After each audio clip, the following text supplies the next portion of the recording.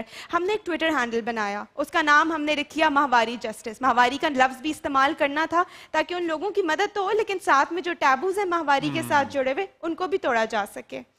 اس Twitter handle پہ ہم نے اپنی ویڈیوز بنا کے ڈالی اور ہم نے کہا کہ اس طرح سے ہمیں امداد بھیجیں. آپ سینیٹری سپلائز بھیج سکتے ہیں, آپ انڈر ویئر بھیج سکتے ہیں, آپ کاٹن پیڈز بھیج سکتے ہیں.